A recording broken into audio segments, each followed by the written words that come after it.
लीन startup principal को follow करने वाले स्टार्टअप्स खुद को साइंटिफिक रिसर्च की तरह एक्सपेरिमेंट करते हुए डेवलप करते हैं और ये स्टार्टअप ऐसे एक्सपेरिमेंट पर ही डिपेंड रहते हैं। जैसे जब अमेज़न 1995 में शुरू हुई तो जेफ बेजोस ने पहले बुक सेल करना शुरू किया क्योंकि वो जानते थे कि इनकी ऑनलाइन बहुत अच्छी डिमांड होगी। फेसबुक और पेपाल जैसे वायरल प्रोडक्ट्स ने इसे अच्छी तरह से यूज किया है। जब कोई कस्टमर पेपाल का यूज करके किसी दोस्त को पैसे भेजता है तो दूसरा दोस्त खुद से पेपाल पर अकाउंट बनाने के लिए मजबूर हो जाता है। $1 बिलियन स्टार्टअप बनाने के लिए छोटे से शुरुआत करें और एक एक करके आगे बढ़ते रहें। ज़ेपोस अमेरिका और दुनिया का सबसे बड़ा ऑनलाइन शू स्टोर है जिसकी एनुअल सेल्स $1 बिलियन से ज्यादा है। आज इसे शू इंडस्ट्री की दुनिया में सबसे सफल और customer friendly e commerce business में से एक माना जाता है। लेकिन इसकी शुरुआत इस तरह से नहीं हुई थी। इसके फाउंडर निक सिमन उस टाइम उस चीज को लेकर काफी क्यूरियस रहते थे कि अच्छे शूज वाली ऐसी कोई ऑनलाइन साइट नहीं थी जहां सभी अच्छे ब्रांड के शूज ठीक प्राइस पर मिल सके। उन्होंने इसके लिए छोटा सा एक्सपेरिमेंट करने का डिसीजन लिया। अपने एक्सपेरिमेंट में वो पहले ये समझना चाह रहे थे कि क्या कस्टमर ऑनलाइन शू खरीदने के लिए सच में इंटरेस्टेड हैं भी या नहीं। इसे जानने के लिए उन्होंने अपने लोकल में शू की शॉप से ये पूछना शुरू किया कि वो उनके शूज की फोटो ले सकते हैं। फोटोज लेने के बदले में वो फोटोज को ऑनलाइन पोस्ट कर देते और अगर कोई कस्टमर ऑनलाइन शू खरीदता तो वो शू की शॉप पर आकर उसकी पूरी कीमत देकर शू खरीदते और उसे कस्टमर को सप्लाई कर देते। इस तरह जेपोस की शुरुआत एक छोटे और सिंपल से प्रोडक्ट से हुई, लेकिन इस छोटे से एक्सपेरिमेंट से कंपनी को कई दूसरी चीजें भी समझ आने लगी। जैसे शूज बेचने के लिए ज़ेपोस को कस्टमर के साथ बातचीत करना जरूरी है। एक ऑटोमेटिक पेमेंट गेटवे बनाने की जरूरत होगी। जो शूज रिटर्न आएंगे उन्हें मैनेज करने की जरूरत होगी और कस्टमर की क्वेरी को हैंडल करने के लिए एक टीम की जरूरत होगी। ये बातें उस टाइम 1999 की मार्केट रिसर्च में लोगों को नहीं पता थी। इसलिए अगर ज़ेपोस ने मार्केट में पहले से अवेलेबल रिसर्च के डेटा के बेस पर आग बंद करके भरोसा किया होता तो भले ही वो शायद समझ जाते कि लोग क्या चाहते हैं, लेकिन इतनी डीप नॉलेज नहीं ले पाते जो कि रियल में काम करने से मिली। इससे कंपनी ने और भी बहुत कुछ सीखा। जैसे इससे उन्हें कस्टमर की डिमांड के बारे में ज्यादा एग्जैक्ट डाटा मिला कि सच में कितने लोग ऑनलाइन शूज खरीदना चाहते हैं। उन्होंने पाया कि कस्टमर्स को ऑफलाइन मार्केट के बराबर या उससे थोड़े कम प्राइस में प्रोडक्ट देने और कभी कभी ऑफर देने से लोग ज्यादा शॉपिंग करना पसंद करते हैं। इन सभी चीजों को और भी डिटेल में समझने के लिए आज हम एरिक रीज की बुक लीन स्टार्टअप के बारे में जानेंगे, जिससे हमें पता चलेगा क्यों ज्यादातर स्टार्टअप फेल हो जाते हैं और सक्सेसफुल स्टार्टअप्स के पास कौन सी हैबिट्स होती हैं। एरिक खुद भी एंटरप्रेन्योर हैं और इस बुक के कॉन्सेप्ट पर बेस्ड उन्होंने लीन स्टार्टअप मेथोडोलॉजी बनाई है जो देखते ही देखते दुनिया के कामयाब स्टार्टअप की फाउंडेशन गाइड की तरह बन गई। अभी एरिक अपनी वाइफ और 2 बच्चों के साथ सैन फ्रांसिस्को में रहते हैं और कई सक्सेसफुल स्टार्टअप में उनका इंपॉर्टेंट रोल रहा है। इस बुक समरी में आप जानेंगे कि फेल स्टार्टअप में अगर लीन स्टार्टअप प्रिंसिपल को अपनाया गया होता तो ज्यादातर स्टार्टअप को फेल होने से रोका जा सकता था। लीन स्टार्टअप ये सीखने के बारे में है कि आपके कस्टमर सच में कौन है और वो क्या चाहते हैं। शायद अब तक ज्यादातर लोगों की तरह आपका भी यही मानना होगा कि हर स्टार्टअप टाइम के साथ सक्सेस की तरफ तेजी से आगे बढ़ते हैं, लेकिन रियल में ऐसा नहीं है। इस ग्राफ पर नजर डालें।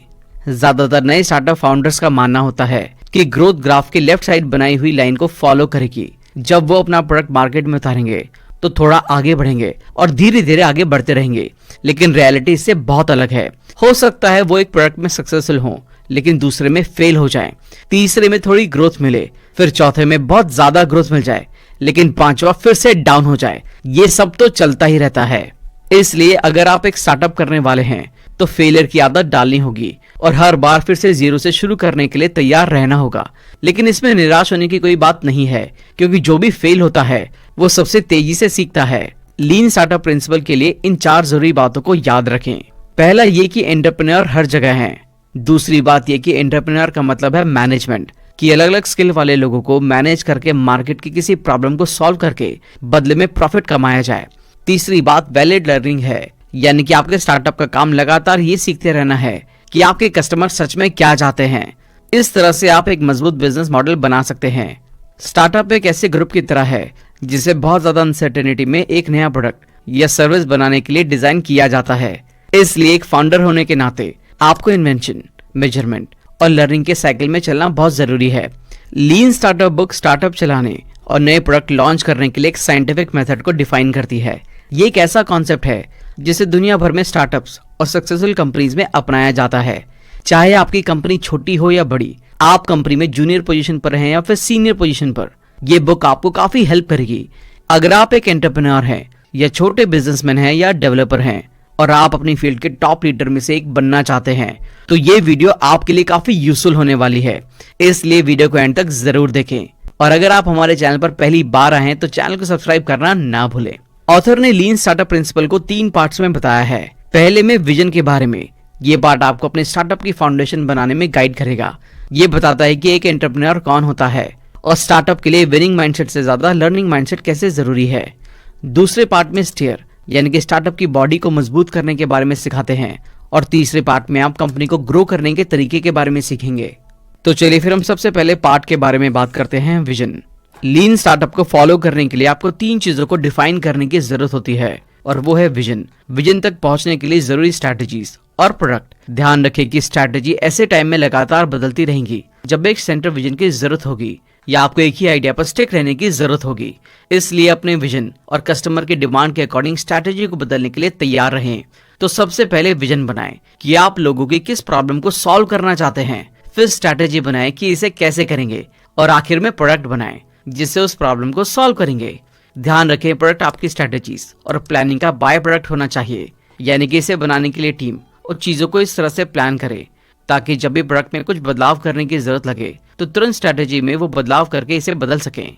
अगर एंटरप्रेन्योरशिप का मेन गोल बहुत ज्यादा अनसर्टेनिटी की कंडीशन में एक कंपनी बनाना है तो इसका सबसे जरूरी काम सीखना है। ये समझना कि हमारे प्रोडक्ट्स और स्ट्रैटेजीज के कौन से पहलू अच्छी तरह से काम कर रहे हैं और कौन से फेल हो रहे हैं। ये एक बिजनेस के लिए सबसे जरूरी लर्निंग में से एक है। ये सीखने का प्रोसेस हमें अपने प्रोडक्ट्स और सर्विस दोनों में इंप्रूवमेंट करते हुए कस्टमर ओरिएंटेड बनने की परमिशन देता है।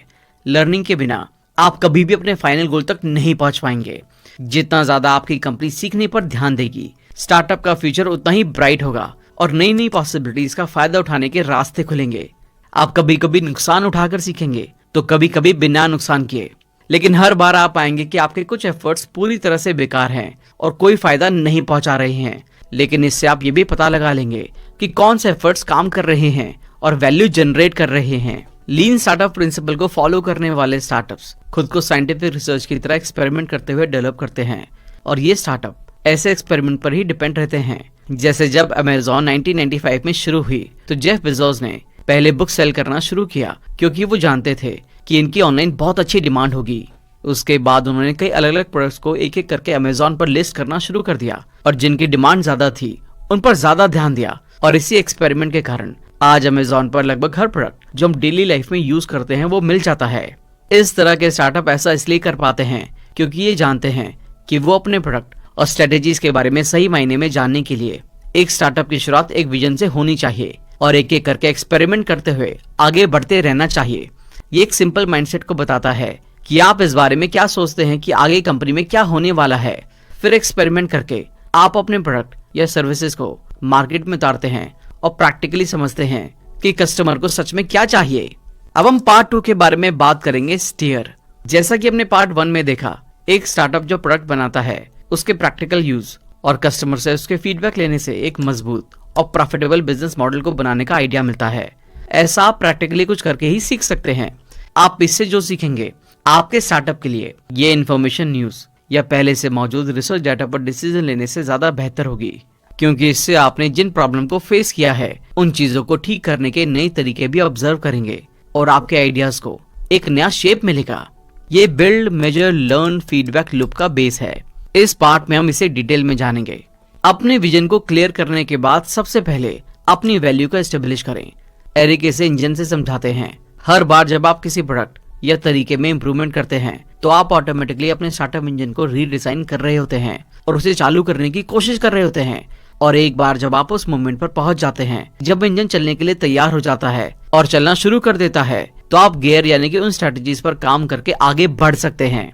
तो वैल्यू एस्टेब्लिश करना इस कॉन्सेप्ट का पहला स्टेप है। इस टाइम आपको ये पता लगाने की जरूरत है कि आपका प्रोडक्ट या सर्विस सच में लोगों के लिए क्या वैल्यू क्रिएट करने वाले हैं।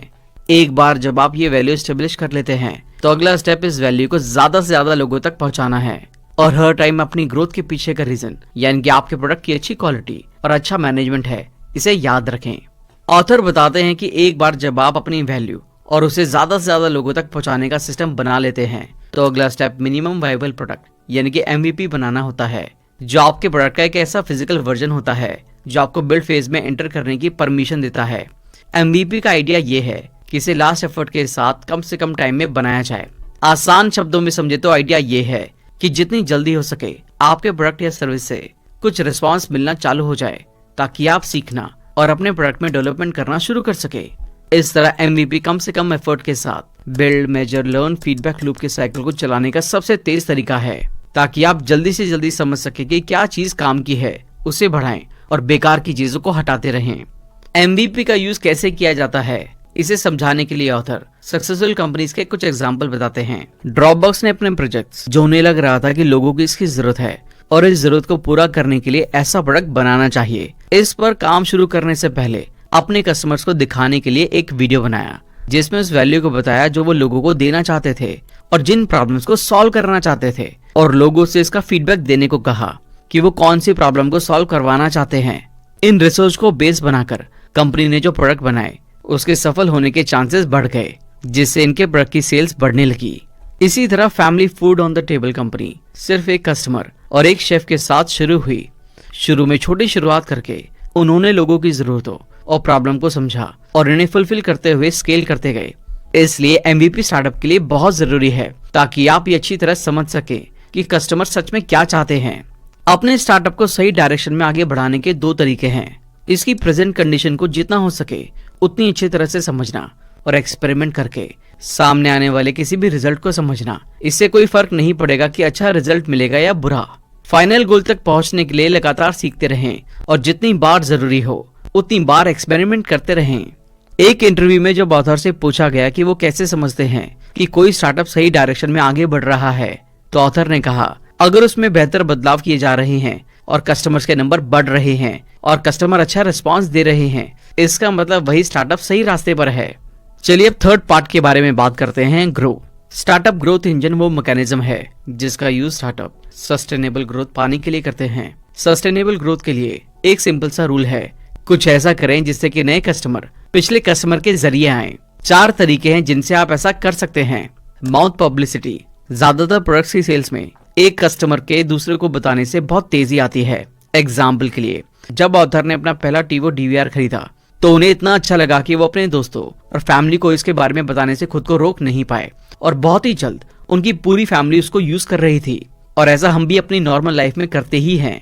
प्रोडक्ट यूज के जरिए जितना हो सके अपने प्रोडक्ट्स को ज्यादा से ज्यादा लोगों को यूज करवाएं, क्योंकि फैशन या दिखावे के लिए जब लोग लग्जरी सामान यूज करते हैं तो दूसरे देखकर खुद से उस बारे में जान जाते हैं। जब आप किसी को नए कपड़े पहने या एक नए मॉडल की कार चलाते हुए देखते हैं तो उस प्रोडक्ट को खरीदने के लिए इन्फ्लुएंस हो जाते हैं।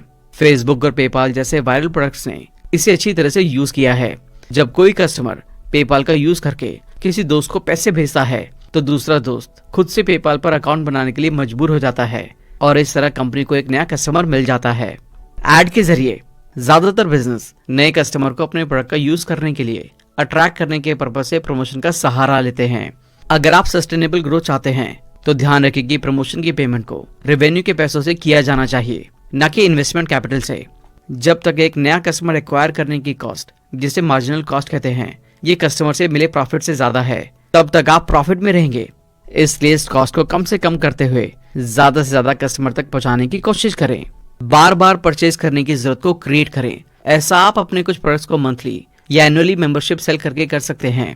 इससे कस्टमर बार बार सामान को खरीदेंगे और आपकी कंपनी सस्टेनेबल ग्रोथ के साथ आगे बढ़ती रहेगी। आइए अब हम VLS यानी कि विलेज लॉन्ड्री सर्विस की केस स्टडी के बारे में जानते हैं। बहुत साल पहले इंडिया के कुछ ही घरों में वॉशिंग मशीन हुआ करती थी। क्योंकि ये महंगी होती थी, इसलिए सिर्फ 7% लोग ही इसे खरीदना अफोर्ड कर पाते थे। ज्यादातर लोग अपने हाथों से ही कपड़े धोया करते थे या फिर किसी धोबी से या लॉन्ड्री सर्विस में धुलवाया करते थे। धोबी उन कपड़ों को नदी में लेकर जाते थे। पहले किसी पत्थर पर पटक पटक कर कपड़े साफ किए जाते थे, फिर उन्हें नदी के पानी में धोया जाता था। इतने कपड़ों को धोने से लेकर सुखाने और आयरन करने में धोबी को पूरे 10 दिन लगते थे। फिर जाकर वो कपड़े वापस देता था और ऐसा नहीं था कि कपड़े फिर भी साफ थे। अक्षय मेहरा ने इसमें एक अपॉर्चुनिटी देखी। वो प्रॉक्टर एंड गैम्बल सिंगापुर में 8 साल तक ब्रांच मैनेजर रहे थे। इंडिया और साउथ वेस्ट एशिया में पेंटीन और टाइट ब्रांड के पीछे उनका ही माइंड है। अक्षय मेहरा लोगों को आसान और सस्ती लॉन्ड्री सर्विस प्रोवाइड करवाना चाहते थे। इंडिया वापस आने पर अक्षय मेहरा ने विलेज लॉन्ड्री सिस्टम के साथ कोलैबोरेशन किया। साथ मिलकर दोनों ने बेस्ट बिजनेस अप्रोच जानने के लिए एक्सपेरिमेंट किया। उनका पहला एक्सपेरिमेंट एक पिकअप ट्रक में एक वॉशिंग मशीन लोड से किया गया। वो इस ट्रक को बैंगलोर के एक बिजी स्ट्रीट में पार्क कर देते थे। इस पिकअप ट्रक का आइडिया VLS को सिर्फ 58,000 का पड़ा। सबसे पहले तो उन्हें ये पता करना था कि क्या वाकई में लोग अपने कपड़े धुलवाने के लिए उन्हें पैसे देंगे। वैसे कपड़े वहीं सबके सामने ट्रक में लगी मशीन से नहीं धोए जाते थे, वो तो सिर्फ मार्केटिंग पर्पस के लिए थी। असल में तो कपड़े कहीं और ले जाकर धुलवाए जाते और फिर धुले हुए कपड़े कस्टमर को 24 घंटे में लौटाए जाते थे। VLS ने वो ट्रक एक हफ्ते तक शहर के अलग अलग जगहों पर पार्क किया ताकि उन्हें कस्टमर के बारे में और ज्यादा पता चल सके कि कैसे वो ज्यादा से ज्यादा लोगों को कपड़े धुलवाने के लिए इनकरेज करें। क्या लोगों को फास्टर क्लीनिंग टाइम चाहिए था, या फिर लोग सफाई को लेकर कॉन्शियस थे, या कस्टमर की कोई अलग जरूरत थी। VLS को पता चला कि ज्यादातर कस्टमर को इस बात की फिक्र थी कि कहीं ट्रक उनके कपड़े लेकर ना भाग जाए। तो इस इश्यू को सॉल्व करने के लिए VLS ने ट्रक के बदले customer friendly mobile kiosk use करना शुरू किया। अपने दूसरे एक्सपेरिमेंट में वो कियोस्क को एक ग्रोसरी स्टोर के पास ले गए। मोबाइल कियोस्क से ये भी पता चला कि लोग सिर्फ कपड़े ही धुलवाना नहीं चाहते बल्कि उन्हें प्रेस भी करवाना चाहते हैं। और उन्हें ये भी बात मालूम हुई कि कुछ कस्टमर 4 घंटे में धुले और प्रेस के कपड़ों के बदले दुगना पैसा देने के लिए भी तैयार थे।